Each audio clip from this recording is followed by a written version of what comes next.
जय माता दी मेरे प्यारे भक्तों। तांत्रिक सिद्धियां चैनल पर आप सभी का हार्दिक स्वागत है।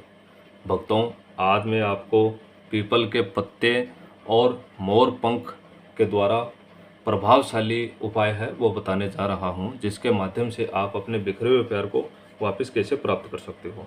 भक्तों, ये कोई साधारण विधि नहीं है, ये मैंने सबसे पहले खुद से की है और 4 लोगों का कार्य है वो भी इसमें बनाया है, तो ही मैं आपको ये विधि बता रहा हूँ। ये विधि आप करोगे तभी आपको पता चलेगा, क्योंकि इस विधि से काफ़ी लोगों का कार्य है वो कंप्लीट हुआ है। भक्तों, इस विधि को करने के लिए हमें 2 पीपल के पत्तों की आवश्यकता पड़ेगी और एक मोरपंख की आवश्यकता पड़ेगी। और सबसे पहले हमें एक निर्धारित समय है वो निकालना है। इस विधि को करोगे तो आपको कोई टाइम पीरियड फिक्स नहीं है कि भाई आप इसको मंगलवार को करो या बुधवार को करो। जब भी आप इस विधि को करो तो आपको एक फ़िक्स टाइम निकालना पड़ेगा और उसी टाइम के आधार पे ये कार्य है वो आपको करना पड़ेगा।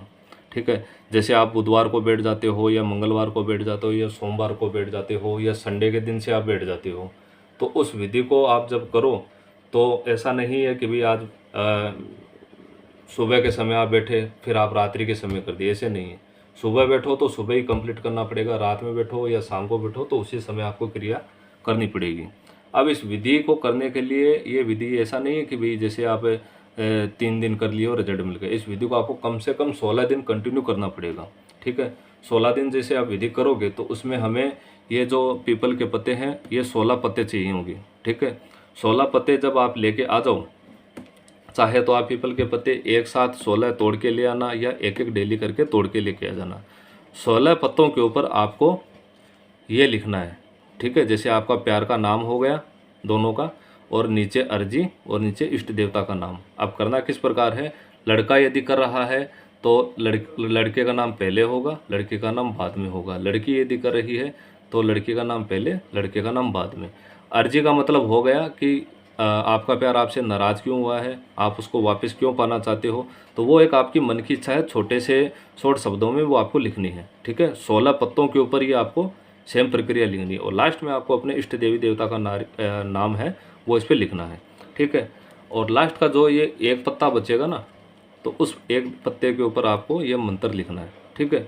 अब इस विधि को करना किस प्रकार है कि जैसे आप कोई भी एक टाइम फिक्स निकाल लेते हो तो सबसे पहले आपको एकांत स्थान निकालना है जहाँ आपको कोई करते समय देखे ना, रोके ना, टोके ना। ठीक है? ये एकांत स्थान जब आप निकाल लो तो नीचे आसन लगा के आप बैठ जाना और बैठने के बाद फिर आपको 2 पत्ते हैं वो ले लेने हैं। ठीक है? अब पत्ते लेने के बाद फिर आपको करना क्या है कि इन दोनों पत्तों को आप हाथ में ले लेना। जैसे ये पत्ता होगा इसको तो आप नीचे रख लेना और इसको ऊपर रख लेना। ठीक है? और मोर पंख को ऐसे हाथ में ले लेना और आपको करना क्या है, ये जो मंत्र मैंने लिखा है इस मंत्र का आपको कंटिन्यू 51 बार उच्चारण करना है। यानी जब जब आप ये कार्य करोगे डेली रूटीन से तो आपको हर बार आपको 51 बार इस मंत्र का उच्चारण करना है। करना किस प्रकार है वो आपको समझा देता हूँ।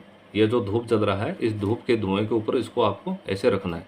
ठीक है? और आपको मंत्र का उच्चारण करना है, ओम नमो भगवते ह्रीं श्रीं पद्मावती मम कार्यम कुरु कुरु स्वाहा। ठीक है? मंत्र एक बार फिर से बोल देता हूँ, ओम नमो भगवते ह्रीं श्रीं पद्मावती मम कार्यम कुरु कुरु स्वाहा।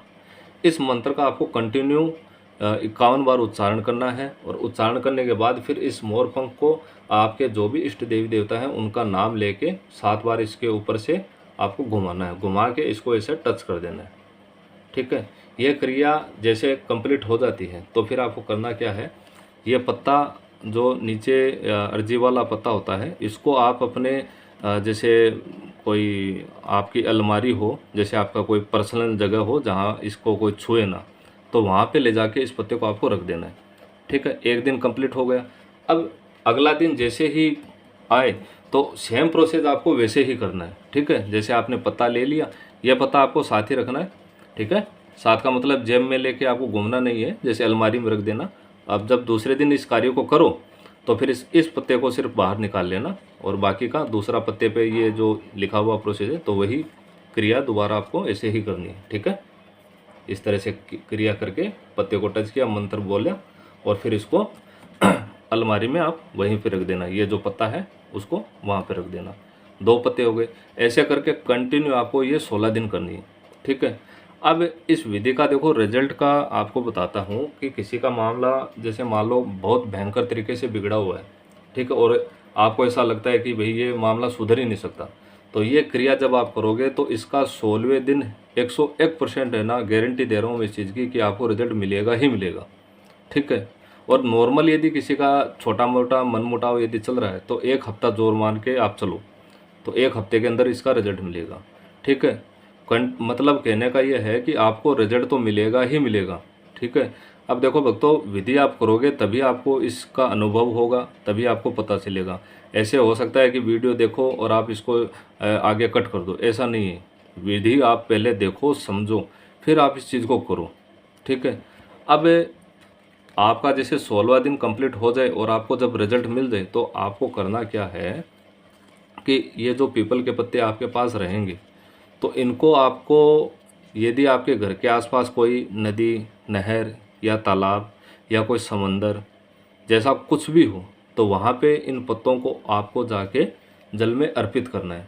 16 पत्ता जो आप हाथ में लेके रखोगे उनको दोनों हाथ में लेके और लास्ट बार इस मंत्र का उच्चारण करके आपको ओम नमो भगवते हरिम श्रीम पद्मावती मम कार्यम कुरु कुरु स्वाहा, भगवान को नमस्कार करके अपने इष्ट देवी देवता का नाम लेके और लेने के बाद फिर इसको आप जल में ऐसे छोड़ देना, ठीक है। तो ये जल में चला जाएगा। अब दूसरी दिक्कत क्या है कि कुछ लोग बोलते हैं कि भाई हमारे घर के आसपास जैसे कोई नदी, नहर, तालाब जैसा कुछ नहीं है, तो फिर उनके लिए क्या है, इसका दूसरा उपाय बताता हूँ कि इनको आपको देखो किसी पेड़ पे लटकाना नहीं है, न ही कोई मंदिर में छोड़ना है, ठीक है। ऐसा आपको कुछ नहीं करना है। इनको सिर्फ इतना ही करना है कि आपको इन पत्तों को, ठीक है, इन पत्तों को जैसे कोई अग्नि होती है तो उस अग्नि के अंदर आपको इसको विसर्जित करना है, ठीक है। ये पत्ते हो सकते हैं थोड़े गीले रहें, जलने में दिक्कत हो, तो आप इनको किसी भी तरह से जैसे कोई लकड़ी वगैरह थोड़ा सा लेके और उसके अंदर इन चीज़ों को रख देना, तो वो पत्ते क्या धीरे धीरे जल जाएंगे, ठीक है। विसर्जित जब हम किसी चीज़ को करते हैं ना तो दो ही चीज़ सबसे महत्वपूर्ण है, एक तो जल और एक अग्नि, ठीक है। इन दो चीज़ों के अंदर हम इन चीज़ों को विसर्जित कर सकते हैं, तो उससे क्या हमें किसी भी प्रकार का जैसे कोई हानि नहीं होगा, कष्ट नहीं होगा, और दूसरा जैसे दोष है वो नहीं लगेगा, ठीक है। तो भक्तों, ये विधि है, करोगे तभी आपको पता चलेगा। और रिजल्ट जब आपको मिले और मान लो आपको कोई कार्य करने में किसी भी प्रकार का परेशानी आता है तो आप मेरे दिए हुए नंबर पे बेझिझक कॉल करके आप मेरे को एक बात नहीं 100 बात पूछो, मैं आपको उसका सही मार्गदर्शन है वही करूँगा, ठीक है। और ऐसा भी मत सोचना कि मैं इस चीज़ का आपका पैसा ले रहा हूँ। विधि सरल है, करोगे तभी पता चलेगा। और वीडियो बढ़िया लगे, अच्छा लगे तो आप 4-5 लोगों को शेयर करो ताकि किसी और लोगों का है वो भला हो सके, ठीक है। और चैनल पे आप नए आए हो तो आप चैनल को सब्सक्राइब करो, वीडियो को लाइक करो, और बाकी का आपसे निवेदन यही है कि इस विधि को अब आप करो या करने बैठो तो इस चीज़ को आप थोड़ा गुप्त रखना, ठीक है। ऐसा नहीं है कि भाई इस विधि को आप कर रहे हो और डंडोरा पीट रहे हो, ऐसा नहीं है। इस विधि को आप शांति तरीके से करो अपने घर में बैठ के या किसी सुनसान जगह पे, और जब आप रिजल्ट मिले तब इसका आप प्रचार करो, ठीक है। बहुत से लोग होते हैं कि विधि करते हैं, थोड़ा सा रिजल्ट मिलते ही उस चीज़ का डंडोरा पीटते हैं, तो ऐसा नहीं करना आपको बिल्कुल भी, ठीक है। गुप्त रखोगे तभी इसका लाभ मिलेगा, ठीक है भक्तों। तो मैं आपसे इजाज़त लेना चाहता हूँ और अगला नया वीडियो लेके जल्द से जल्द आऊँगा मैं आपके लिए। तो सभी भक्तों को जय माता दी।